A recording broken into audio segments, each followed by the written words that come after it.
ইউনূস এবং জঙ্গিরা রাষ্ট্র ক্ষমতা দখলের মাধ্যমে বাংলাদেশেও জামাতের এইরকম একটা উত্থান হয়ে গেছে। এখন এই জামাতের পতন মিশরের ব্রাদারহুডের মতো পতন হবে কিনা, এই জিনিসটা নিয়ে অনেকে মানে এগুলো নিয়ে ভাবছেন, হবে এটা চিন্তা করছেন। জঙ্গিরা শঙ্কিত। আমি জামাতের অনেক জঙ্গির ফেসবুক পোস্টে এই আশঙ্কাটা দেখেছি, এবং এমনকি জামাত যেসব জঙ্গিদের মেরে ফেলতে চায়, যেমন জঙ্গি জাহেদ, তার বয়ানও দু একবার এই বিষয়টা এসছে। তো দেখা যাক, এই বিষয়টা নিয়ে একটু আলোচনা করি। আলোচনাটা করলে বোঝা যাবে, কারণ আমি চিন্তা করে দেখলাম যে ইজিপ্টে কি হয়েছে। ইজিপ্টে মুরসি এবং মুরসির যে তাদের যে আধ্যাত্মিক নেতা ছিল, বাদী বা বদি আর কি, বাংলা ভাষায় বদি, আমাদের বাংলাদেশে বদি মুরসি, এগুলাকে মৃত্যুদণ্ড দেওয়া হয়েছিল, এগুলো জেলে মারা গেছে। এবং মোট কথা হলো, একেবারে একটা বড় উত্থানের পর ইজিপ্টের জনগণ, সরকার, মিলিটারি সবাই মিলে এমন অবস্থা করেছে এই ব্রাদারহুডের আর আমি অন্তত কোনো সম্ভাবনা দেখি না ইজিপ্টের রাজনীতিতে কখনো প্রভাব ফেলার সুযোগ আছে।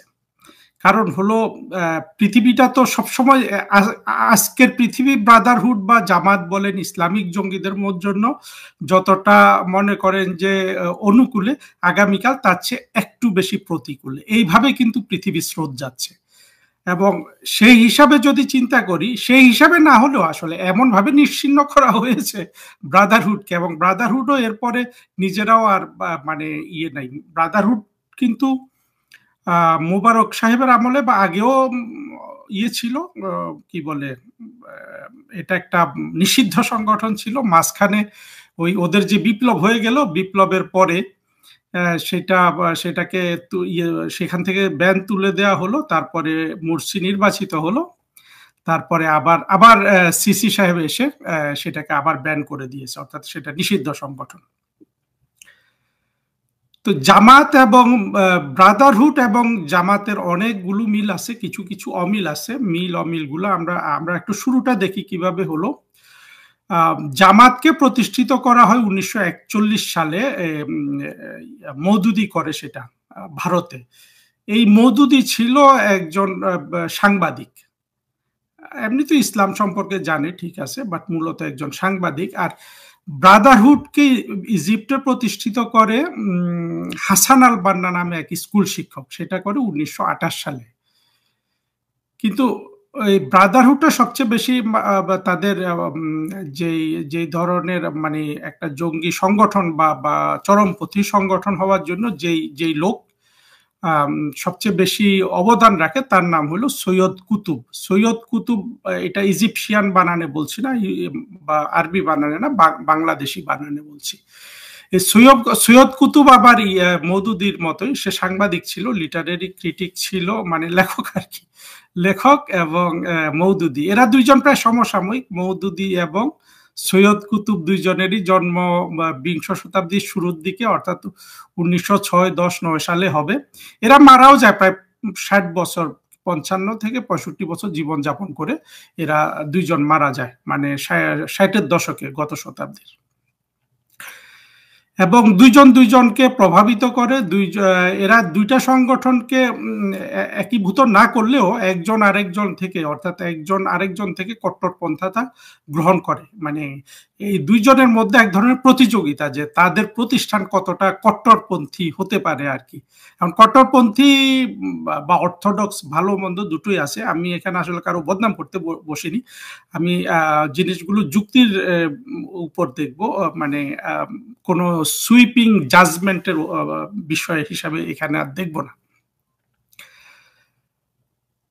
তো দীর্ঘদিন বাংলাদেশের জামাত, পাকিস্তানের জামাত, এগুলার অবস্থা তো কিছু বলার দরকার নেই। আমি ব্রাদারহুড সম্পর্কে কিছু বলি। ব্রাদারহুড খুব নিষিদ্ধ সংগঠন থাকলেও ওই ইজিপ্টে যে মুবারকের সময় যে পার্লামেন্ট নির্বাচন হতো, ওইখানে ওই ব্রাদারহুডরা সবসময় স্বতন্ত্র প্রার্থী হিসাবে তারা বেশ কিছু সিট পেত, অর্থাৎ সরকার গঠন করতে পারতো না, কিন্তু তারা সিট পেত পার্লামেন্টে। কিন্তু না, ব্রাদারহুড হিসাবে না, স্বতন্ত্র হিসাবে। এবং ব্রাদারহুড এবং বাংলাদেশের জামাত একই কারণে জনপ্রিয়। জনপ্রিয় কি রকম? আজকে জামাতের এক জঙ্গি বলল যে ছাত্র শিবিরের নাকি ইয়ে আছে, আপনার অ্যাম্বুলেন্স সার্ভিস আছে। ঠিক এই জিনিসগুলো ব্রাদারহুডে ছিল। ব্রাদারহুড প্রচুর সোশ্যাল সার্ভিস করত। এই যে জিনিসগুলো জামাতের ক্ষেত্রে শোনা যায় যে অর্থনৈতিক চুরি করবে না, ইয়ে করবে না, এই সুনামগুলা ব্রাদারহুডের ছিল ইজিপ্টে।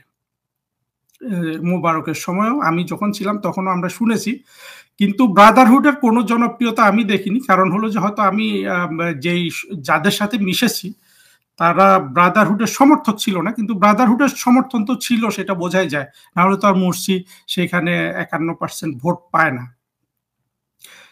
এই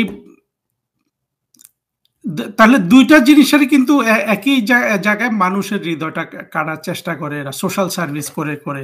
তারপরে ঢাকা বিশ্ববিদ্যালয়ের এক জঙ্গিনী মেয়ে বলতেছিল যে দেখলাম যে মানে শিবির নাকি ভাই বোন সম্পর্ক প্রতিষ্ঠা করে, আর অন্য দলের ছেলে মেয়েরা প্রেমিক প্রেমিকা সম্পর্ক প্রতিষ্ঠিত করে।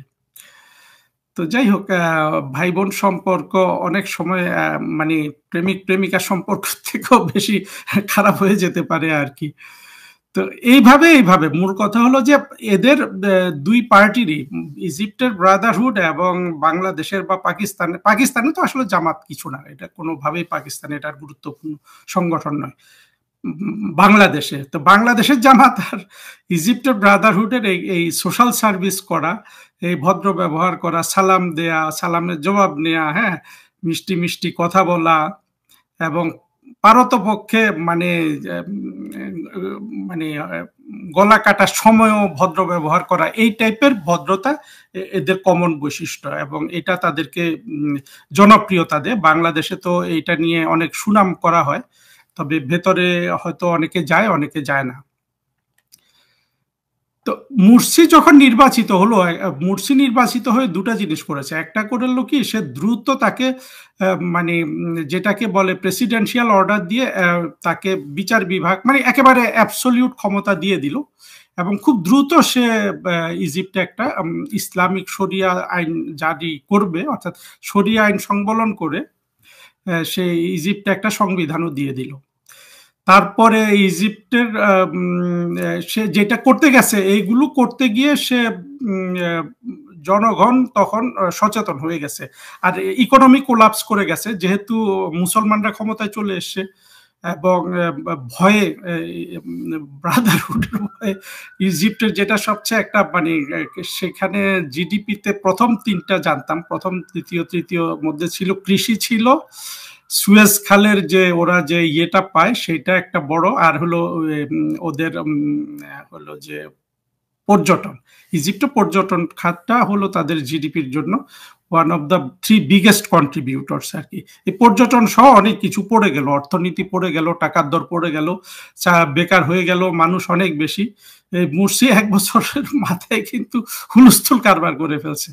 শেষ পর্যন্ত মুরসিকে সিসি তার নিযুক্ত এই সেনাপতি তাকে সাথে সাথে ফেলে দিল। সে সংবিধান যেটা ইনেক্ট করেছিল সেটা বাতিল করলো, এবং বিচার টিচার করে ব্রাদারহুডকে এমন একটা অবস্থায় নিয়ে আসলো যে ব্রাদারহুড 1928 সালে প্রতিষ্ঠিত হওয়ার পর থেকে কম বেশ এক ধরনের উত্থান হতে হতে হতে হতে হতে 2012 সালে এসে তারা রাষ্ট্রপতি পদে নির্বাচিত হয়ে ক্ষমতা পেল। ক্ষমতা পাওয়ার 1 বছরের মাথায় সেই রাষ্ট্রপতির পতন হলো, এবং পুরা ইজিপ্টের সোসাইটি এবং সরকার এবং জনগণ এই ব্রাদারহুডকে এমন ভাবে আপনার শায়েস্তা করলো যে ব্রাদারহুড আর ইজিপ্টে কোনোভাবে আর রাজনৈতিকভাবে প্রাসঙ্গিক না, এবং ভবিষ্যতেও কখনো এরা আর উঠতে পারবে না।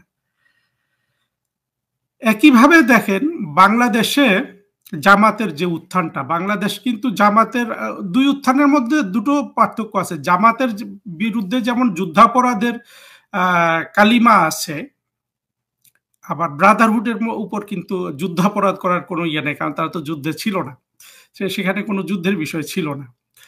এইটা একটা পার্থক্য আছে। এবং জামাতের আরেকটা জিনিস হলো জামাত কিন্তু 2024-এ যেটা করেছে ডিপ স্টেট মিলে মানে কিছু বিদেশি বন্ধু টন্ধু মিলে সবাইকে মিলে একটা ষড়যন্ত্র করে তারা ক্ষমতা দখল করলো, হ্যাঁ, ইউনুসকে শিখণ্ডী বানিয়ে। ইউনুসকে মুরসি বলা যাবে না, কারণ আমরা মুরসিকে, আমি শফিককে দেখতে চাই, মানে মুরসির জায়গায় আর কি। তো এইখানে দুটা মিল আছে। ইজিপ্টে এসে একেবারে সম্পূর্ণ গণতান্ত্রিক নির্বাচনের মাধ্যমে মুরসির প্রেসিডেন্ট নির্বাচন, সর্বজন গ্রাহ্য নির্বাচনের মাধ্যমে, আর জামাত হয়তো ইলেকশনে কি করবে তার আগে তারা ষড়যন্ত্র করে ক্ষমতাটা দখল করে ফেলেছে। তবে বাংলাদেশের মূলধারা আওয়ামী লীগ, এদের একটা এখানে একটা রাজনৈতিক বলবো কি মানে অনুভবের একটা ভুল আছে। আমরা যে জামাতকে শুধু যুদ্ধাপরাধী যুদ্ধাপরাধী যুদ্ধাপরাধী এইভাবে চিহ্নিত করেছি, এটা আমাদের আসলে ইসলাম ধর্ম সম্পর্কে আমাদের অজ্ঞতা।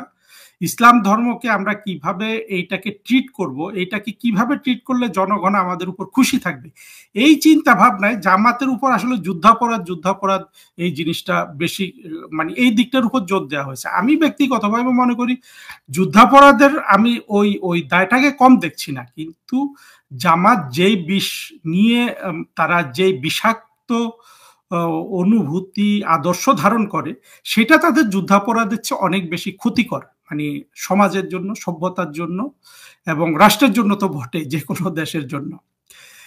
ওই যুদ্ধাপরাধ করার ফলে ওরা যে আরো যে ওদের অপরাধটা যে আদর্শটা যে আরো বেশি অপরাধী ক্রিমিনাল একটা আদর্শ, সেই দিকটা ভাটা পড়ে গেছে। আর বাংলাদেশে যারা মুক্তিযুদ্ধের ধারক বাহক, তাদের মধ্যে প্রজ্ঞা জ্ঞান ওই পর্যায়ে নাই যে হয়তো ব্যক্তিগতভাবে কেউ কেউ বোঝে যে এদের যুদ্ধাপরাধের চেয়েও এদের আদর্শটা ক্ষতিকর বেশি বাংলাদেশের জন্য, কিন্তু সেটা মুখ ফুটিয়ে বলার সাহস যেমন নাই, এবং কিভাবে এটাকে মানে মোকাবেলা করতে হবে সেই প্রজ্ঞাটাও কোথাও আমি অন্তত দেখি নাই। আপনারা কেউ দেখলে আমার এই ভিডিওর কমেন্টে জানাবেন। যা হোক, এখন আমরা যে যে আসি, তাহলে দেখেন আমি আজকে যে জায়গায় আলোচনাটা শেষ করব সেটা হলো, এটা একটা দীর্ঘ আলোচনা, একটু ভেতরে আমরা যেতে চাই। মুরসি তো ইলেক্টেড হয়েছে, তাই না? আমরা যেটা গণতান্ত্রিক নির্বাচন বলি, যে নির্বাচন করে করে কিন্তু বাংলাদেশে ধোঁয়া তুলেছে সব সাইবার সন্ত্রাসী থেকে শুরু করে মানুষ। এখনো কিন্তু ওই জায়গায় আমরা কিন্তু উত্তরও দিতে পারি না। আমার ব্যক্তিগত উত্তরের অভাব নাই, কিন্তু সামগ্রিকভাবে আমাদের ন্যারেটিভ না থাকাতে আমরা এই উত্তরটা দিতে পারি না। আমি ব্যক্তিগতভাবে মনে করি শেখ হাসিনার যে ইলেকশনের যে প্রক্রিয়া, এইটা মানে শেখ হাসিনা যেই সাপ খোপ আপনার কচ্ছপ কুমির, হ্যাঁ, হাঙ্গর, এর মধ্যে বসে রাষ্ট্র শাসন করতে বসেন, সেখানে আসলে নির্বাচনের ওনার পদ্ধতিটা ছিল পৃথিবীর মধ্যে সবচেয়ে, আমি বলবো যে একটা আদর্শ, মানে এটা অত্যন্ত ক্রিয়েটিভ জিনিস আমি বলবো। এটা আইনও আছে এবং আপনার মানে যারা রাষ্ট্রটাকে দখল করলে ধ্বংস করে দিবে তাদেরকে দূরে রাখার ব্যবস্থাও আছে। এবং আমি আজকে সেই জায়গাটায় আলোচনাটা করব, সেটা হলো যে ইলেকশন জিনিসটা নিয়ে আমরা আলোচনা করলে আপনি আমাদের জিনিসটা ক্লিয়ার হয়ে যাবে। প্রথম কথা হলো, মুরসি তো একেবারেই বিশুদ্ধ ইলেকশনের মাধ্যমে সে ইয়ে করেছে, তাহলে সে থাকতে পারলো না কেন? থাকতে পারলো না হলো যে কারণ হলো আপনার এই বলে না যে মানে এটা একটা মিসম্যাচ আছে, দুটা জিনিসের পার্থক্য আছে। প্রথম কথা হলো মুরসি হলো একটা অগণতান্ত্রিক শক্তি এবং সে চায় গণতন্ত্র, অর্থাৎ গণতান্ত্রিক নির্বাচন। অগণতান্ত্রিক শক্তিটা কি? দেখেন, পশ্চিমে যে গণতন্ত্রটা নিয়ে কথা বলা হয়, যে গণতন্ত্রটা পৃথিবীতে এখন চলছে, যেটাকে ভালো হোক মন্দ হোক সবাই মনে করে যে এর চেয়ে আর ভালো কোনো সরকার পদ্ধতি নাই, সেটা কি? সেই গণতন্ত্রের আমরা নির্বাচনটাকে গণতন্ত্র মনে করি, বাংলাদেশের মানুষ ওইটাকেই মনে করে, কিন্তু আসলে যে গণতন্ত্র নির্বাচন হলো একটা গণতান্ত্রিক প্রক্রিয়া বলুন, গণতন্ত্রের শর্তগুলোর মধ্যে সর্বশেষ ধাপ। সর্বপ্রথম ধাপ হলো যে গণতন্ত্র পশ্চিমে যে আইডিয়ার উপর প্রতিষ্ঠিত হয়েছে সেটা হলো মানুষের মর্যাদা, অর্থাৎ প্রতিটা রাষ্ট্রের প্রতিটা নাগরিকের মর্যাদা সমান। সেই রাষ্ট্রের নাগরিক যদি আপনার কেউ খোঁড়া হবে, কেউ অন্ধ হবে, কেউ পুরুষ হবে, কেউ নারী হবে, কেউ দ্বিতীয় লিঙ্গ হবে, কেউ তৃতীয় লিঙ্গ হবে, কেউ চতুর্থ লিঙ্গ হতে পারে। লিঙ্গেরও কিন্তু শেষ নাই। এগুলো মানে মানুষ, যত রকম মানুষ আছে, হ্যাঁ, এবং যত ধর্মের মানুষ আছে, যত বর্ণের মানুষ আছে, যত লিঙ্গের মানুষ আছে, প্রতিটা মানুষের সমান মর্যাদা। এই জায়গাটা হলো যে গণতন্ত্রের ১ নম্বর শর্ত, এবং এই শর্তটাকে পূরণ করে, এই শর্তটাকে আইন হিসাবে ধরে, অর্থাৎ বেসিক এটাই কনস্টিটিউশন। গণতন্ত্রে কিন্তু আর কোনো কনস্টিটিউশন লাগে না আসলে, যদি এই কনস্টিটিউশনটা, আমি যে কথাগুলো বললাম যে প্রতিটা মানুষের সমান মর্যাদা, সে কোন লিঙ্গের, কোন বর্ণের, কোন গোত্রের, কোন ধর্মের, হ্যাঁ, এইটা বাছ বিচার করে রাষ্ট্র তাকে তাকে ভাগ করবে না। প্রত্যেকে সমান রাষ্ট্রের দৃষ্টিতে, অপরাধ করলে সমান অপরাধী, ভালো করলে ভালো, মন্দ করলে মন্দ। এই জিনিসটা হলো গণতন্ত্রের আদি শর্ত। এই শর্তের উপর বেসিস করে করে পশ্চিমারা গণতন্ত্রটাকে ডেভেলপ করেছে। সেখানে নির্বাচন এসেছে, নির্বাচন সম্পর্কে তো আমরা সবাই জানি। আর এইটা করতে গিয়ে তারা সবচেয়ে বড় যে বিষয়টাকে নিয়ে আসলো, যেমন ইউরোপেও তো আপনার প্রায় মধ্যযুগ বলুন, যেটা বলুন, সেখানে একসময় খ্রিস্টান ধর্মের বড় অনেক প্রবল প্রতিপত্তি ছিল। তারা ধর্মটাকে, অর্থাৎ রাষ্ট্র আর ধর্ম আলাদা, যেটাকে সেকুলারিজম বলে। সেকুলারিজম মনে হলো যে অর্থাৎ রাষ্ট্রের আইনে ধর্মের কোনো প্রভাব থাকবে না, সোজা কথা। এইটা তো জামাত চায় না। জামাত বা যারা ইসলামিক মৌলবাদী শক্তি, তারা কিন্তু চায় যে কোরআনের আইনে রাষ্ট্রটা চলবে, অর্থাৎ শরিয়া আইনে রাষ্ট্র চলবে। এখন রাষ্ট্র চাচ্ছে শরিয়া আইনে, কিন্তু নির্বাচন চায়। নির্বাচন চায় হলো যে কাফেরদের আইনে, অর্থাৎ আল্লাহর আইনে ওই ইয়েটা চায়, মানে সে নির্বাচন, আইনটা চায় আল্লাহর কাছ থেকে, আর নির্বাচনটা চায় ধরেন যীশু খ্রিস্ট থেকে। এই পার্থক্যটা খুব সিরিয়াসলি আমাদের বোঝা দরকার। এই দুটোর পার্থক্য হওয়াতে বাংলাদেশ কেন, এই পার্থক্য থাকাতে সারা বিশ্বে আপনি যত মুসলমান দেশ দেখবেন, তার বেশিরভাগ দেশে কোনো নির্বাচনী ব্যবস্থা নেই।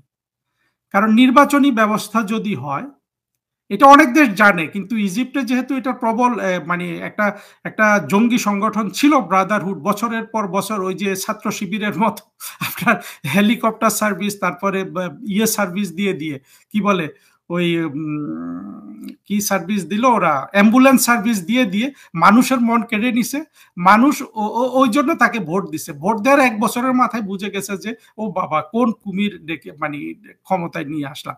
আর ইজিপ্টের মানুষ যেহেতু বাংলাদেশের মানুষদের চেয়ে অনেক কম ইয়ে কি বলে মানে অসাম্প্রদায়িক, ফলে তারা এটা দ্রুত বুঝে ফেলেছে। এখন বাংলাদেশের জামাত ক্ষমতায় আসলে ইজিপ্টের মতো বাংলাদেশিরা যে দ্রুত বুঝবে, তার প্রমাণ কিন্তু গত 1 বছরে নাই। গত 1 বছরে তো জামাতি ক্ষমতায়, কিন্তু রাষ্ট্রের যেভাবে ক্ষতিগ্রস্ত হলো, মানুষের মর্যাদা যেভাবে আপনার ধ্বংস হলো, বিভিন্ন জায়গায় আমরা যা যা দেখি, এবং বাংলাদেশের নারীরা আবার বস্তার মধ্যে নিজেরাই ঢুকে যেতে পছন্দ করছে, এমনই একটা জিনিস মনে হচ্ছে আর কি। তারা স্বেচ্ছায় নিজেরা কিন্তু জামাতি পোশাক থেকে শুরু করে সবকিছু গ্রহণ করছে। তো এইখানে এত দ্রুত জামাত কি হবে না হবে সেই জিনিসটা আমি পরে আসবো। আজকে নির্বাচনের মধ্যে সীমাবদ্ধ থাকি। নির্বাচনটা দেখেন, আপনি মনে করেন যে সৌদি আরব, হ্যাঁ, মনে করেন মরক্কো, ইউএই, এইসব দেশগুলোতে রাজতন্ত্র কেন টিকে আছে? রাজতন্ত্র, আমরা হয়তো মনে করি যে এদের রাজাদের খেয়াল খুশির জন্য রাজতন্ত্রগুলো টিকে আছে, না, আসলে রাষ্ট্রগুলো টিকার জন্য রাজতন্ত্রগুলোকে টিকিয়ে রাখতে হচ্ছে। অর্থাৎ রাষ্ট্র, এই রাজাগুলা ছাড়া রাষ্ট্র কিন্তু অস্তিত্বহীন। প্রতিটা দেশেরই এই সম্ভাবনা আছে যে একটা ইলেকশন দিয়ে দিলে, অর্থাৎ যীশু খ্রিস্টের আইনে ইলেকশন দিলে আর আল্লাহর আইনে রাষ্ট্র কায়েম করতে চাইলে, এই দুইটা করলে সব জায়গায় একটা করে মুরসি, কোথাও ওসামা বিন লাদেন, কোথাও শফিক, কোথাও আপনার জাওয়াহিরি, কোথাও বিন লাদেন ক্ষমতায় বসে যাবে, এবং তারা ক্ষমতায় বসার মধ্যে 1-2 বছরের মধ্যে রাষ্ট্রটা ধ্বংস হবে। মানে মানুষ খুন, ইজিপ্ট যেহেতু অনেক সভ্য এবং উন্নত একটা রাষ্ট্র ছিল, সেখানে আসলে মুরসি অতটা ক্ষতিগ্রস্ত করতে পারেনি, কিন্তু আলজেরিয়াতে কিন্তু তারা 2 লাখ মানুষ মেরে ফেলেছে, হ্যাঁ।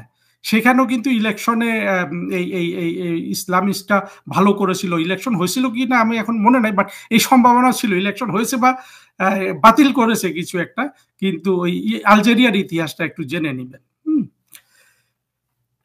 আমরা সবচেয়ে একটা প্রকৃষ্ট উদাহরণে দিতে পারি যে মুসলমান দেশগুলো, মানে যেই মানুষগুলো আল্লাহর আইন বিশ্বাস করে, এবং যীশু খ্রিস্টের আইনে নির্বাচন চায়, তারা কি করতে পারে সেটা আমরা। আচ্ছা, আল্লাহর আইন, এইখানে একটা জিনিস বলে রাখি, আল্লাহর আইন তো যীশু খ্রিস্টের আইনের চেয়ে বড়। আমরা যারা ইমানদার মুসলমান তাদের কাছে ওই জায়গায় দেখলাম যে ওই দিন তানিয়া আমির খুব সুন্দর একটা কথা বলেছে। আসলে কিছু কিছু জিনিস, এই জিনিসটা আমার কাছে খুব ভালো চিন্তা মনে হয়েছে। তানিয়া আমির বলেছেন যে না, আল্লাহর সুপ্রিমেসি তো আছে, বাট এটা টেম্পোরারি। ওনার কথাটা অনেক সুন্দর ছিল, আমি যে জাস্ট সেটাকে প্যারাফ্রেজিং করছি, যে টেম্পোরারি দুনিয়াটাকে চালানোর জন্য দুনিয়ার আইন, মানে এটা টেম্পোরারি, এটা সুপ্রিম বা সভেরিন, আল্লাহর সভেরিনটি কি খুব সুন্দর একটা যুক্তিগ্রাহ্য কথা বলেছিলেন। হ্যাঁ, সেদিক থেকেও দেখা যাইতে পারে আর কি। আমরা কিন্তু ওই জায়গায় থাকি যে আল্লাহর আইন চাচ্ছে, অর্থাৎ কোরআন শরীফের আইনে চাচ্ছে, কিন্তু ক্ষমতায় আসতে চায় যীশু খ্রিস্টের আইনে। এই পদ্ধতিতে ক্ষমতায় এসেছিল আপনার হামাস ক্ষমতায় এসে, হামাস 2006 সালে প্যালেস্টাইনে নির্বাচন হয়। নির্বাচনে ওদের বোধহয় 132 সিট ছিল পার্লামেন্টে, সেখানে হামাস 74 সিট পেয়ে যায়। গাজাতেও পায়, এবং এমনকি ওই গাজাতে তো পায়, এই পশ্চিম তীরেও পায়। ফলে ওইখান থেকে কিন্তু এই যে ফাতা, অর্থাৎ মাহমুদ আব্বাস তার আগেই প্রেসিডেন্ট ছিলেন, 1 বছর আগে বোধহয় নির্বাচিত হয়েছিল বা যেটা হয়েছিল, এইখান থেকে কিন্তু ওই ফাতা আর হামাসের বিভাজন শুরু হয়। পরে হামাস গিয়ে গাজায় কনসেন্ট্রেট করে, গাজা আর ফাতা ঢুকতে পারেনি, এবং আর ফাতার লোকজন গাজায় হামাসকে খুব একটা বেশি গুরুত্ব দেয়। কিন্তু দেখেন, হামাস তো আল্লাহর আইনে বিশ্বাস করে, তাই না? তা সে যে আইনটা কায়েম করতে চায়, সেই আইনে আবার আল্লাহর আইনের মধ্যেও কিন্তু যার যার নির্দিষ্ট আপনার বোঝার ইন্টারপ্রিটেশন আছে, কোন আল্লাহর আইনটা কায়েম করতে চায়। আল্লাহর আইনের মধ্যে মানে যার যার ইন্টারপ্রিটেশন অনুযায়ী সেটা কায়েম করতে চায়। এই হামাস যে গণতান্ত্রিক পদ্ধতিতে যে হামাসকে নির্বাচিত হতে দিয়েছে, আপনি দেখবেন যে একমাত্র তার কারণে এই গাজায় যে 40,000-50,000 মানুষ ইসরায়েলরা মেরে ফেললো, ইসরায়েলিদের তরফ থেকে আপনি এই জিনিসটার জন্য মোটামুটি একেবারে 100% কিন্তু হামাস দায়ী। হামাস দায়ী বলতে কি জানেন, বিষয়টা বোঝার চেষ্টা করেন, মানে শুধু মানে ইমোশন দিয়ে চেষ্টা করবে, বুঝলে হবে না। প্রথম কথা হলো যে হ্যাঁ, ইসরায়েলিরা এই 20 শতাব্দীর মাঝামাঝি বা শুরুর দিকে এসে আপনার এই কি বলে,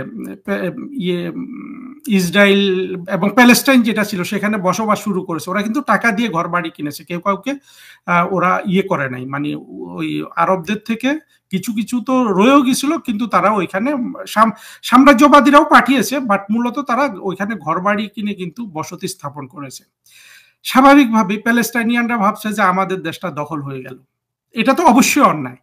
কিন্তু আমি যদি মানবিকতা চিন্তা করি, অর্থাৎ আমি যদি ইথিক্যাল দিক থেকে চিন্তা করি, ওই যে 1,500-2,000 বছর থেকে মুসলমানরা, খ্রিস্টানরা যে ইহুদিগুলাকে তাদের বাড়ি থেকে তাড়িয়ে দিল, সেটাকেও কিন্তু চিন্তা করতে হবে। সুতরাং আমরা যখন একতরফা ভাবে ভাবি যে প্যালেস্টাইনের দাবিদার শুধু প্যালেস্টাইনের মুসলমানরা, ওইটা হলো আমার সাম্প্রদায়িক চিন্তার প্রকাশ। ওইখানে কিন্তু আসলে আপনি সাম্প্রদায়িকতাটা বা অনুভূতির প্রকাশ, সেই অনুভবের মধ্যে আপনার ইথিক্যাল অর্থাৎ মরালিটিটা কিন্তু অনুপস্থিত। মরালিটি চিন্তা করতে হলে দুটাই চিন্তা করতে হবে। 1,500 বছর আগেই হোক, যেই হোক, ইসরায়েলিদের কিন্তু ওইখান থেকে বাড়িঘর বের করে, ওদের বাড়িঘর থেকে খ্রিস্টানরা, মুসলমানরা ওদেরকে বের করে দিছে। এবং আপনি যতই বলুন ষড়যন্ত্র করে, এই ইসরায়েলিরা 1000 বছর ধরে কষ্ট করে করে অর্থ সঞ্চয় করে টিকে থেকে জ্ঞানে বিজ্ঞানে উন্নতি করে তারা কিন্তু আবার তাদের বাড়িঘর দখল করেছে। তাহলে আপনি হামাস যদি একই পদ্ধতিতে চিন্তা করতো, তাহলে হামাস কিন্তু বিজয় হতে পারত। ইসরায়েলিদের যেটা 1000 বছর লেগেছে, 1500 বছর লেগেছে, হামাস বা ফাতার হয়তো এটা 100 বছর লাগতো বা 50 বছরও লাগতে পারতো। তারা কিন্তু সেই পথে যায় নাই, অর্থাৎ তারা সরাসরি যে তারা ইমোশনালি গেছে যে আল্লাহর আইন কায়েম করে ওদের সবাইকে খতম করে দিতে হবে। খতম না করতে পারলে তো আমি মরে গেলে আমি হইলাম যে বেহেশতে চলে যাব, স্ট্রেট ফরওয়ার্ড।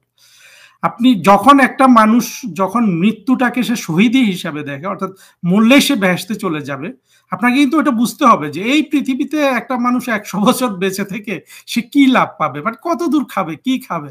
বেহেশতে গেলে মনে করেন যে একটার পর একটা পাখি দেখবেন, শুধু খাওয়ার ইচ্ছা প্রকাশ করবেন, সামনে রোস্ট হিসাবে হাজির হবে। আপনি লক্ষ কোটি আপনি এই কি বলে এক বসায় আপনি ১,০০,০০০ পাখি খাবেন। হ্যাঁ, আপনি পৃথিবীতে মনে করেন যে আনন্দ নারী পুরুষ করে, অর্থাৎ তারা সেই আনন্দটা তো ওইখানে লক্ষ বছর এক নাগাড়ে করছে, তাই না?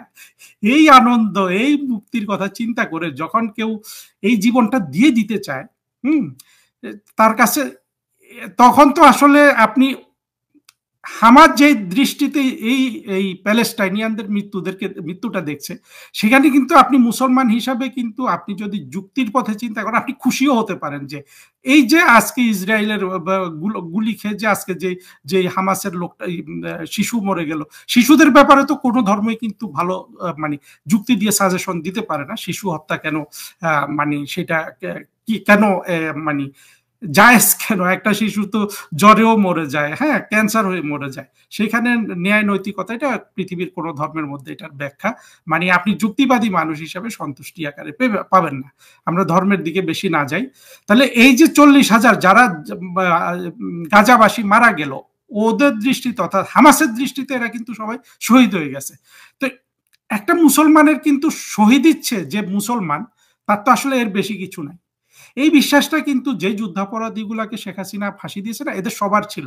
আপনারা ওই জায়গাটায় আপনারা দেখবেন, জামাত বলুন, বাংলাদেশের যত জঙ্গি গোষ্ঠী বলুন এবং যারা সাম্প্রদায়িক গোষ্ঠী, ওদের কিন্তু চূড়ান্ত চাওয়াটা হলো যে মানে নিরীহ মানুষ মেরে ফেলে, অর্থাৎ রাষ্ট্র দখলের পদ্ধতিতে এবং যে কোনো ভাবে, মানে সে একটা অপঘাতে মৃত্যু চায় যাতে সে শহীদ, এবং সে পুরুষের দৃষ্টি থেকে ওইটা দেখে যে সাথে সাথে গিয়ে ওখানে যেই হুর ৭২ থেকে ৮,০০০ হুর তার জন্য বরাদ্দ আছে বেহেশতে, ওইখানে সে চলে যাবে। এইটা জঙ্গি ফুয়াদেরও আপনার মনের ভিতরের আসল আসল চাওয়া, তার অনেক চাওয়া আছে।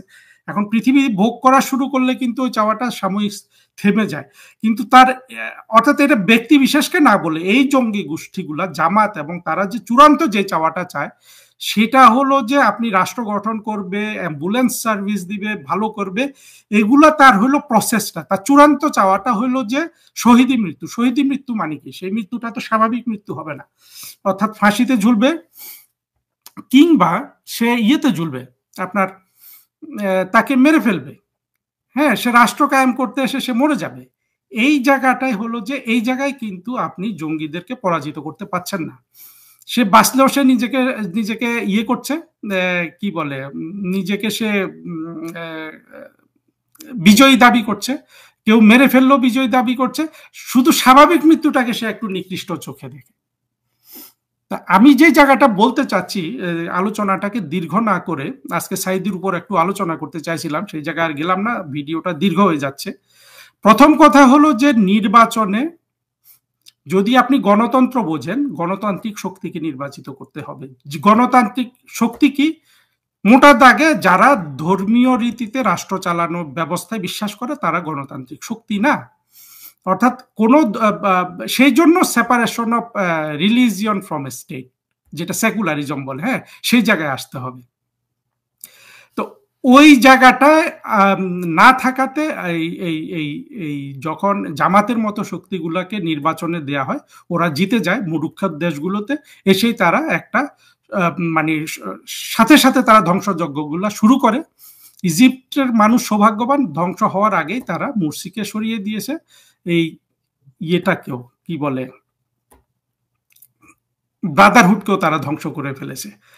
তা আমি আজকে এখানে শেষ করলাম, পরবর্তী দিন আমি এর বাকি বক্তব্যটা তুলে ধরার চেষ্টা করব যে বাংলাদেশে সত্যিকারে জামাতকে সেইভাবে ধ্বংস হওয়ার সম্ভাবনা আছে কিনা।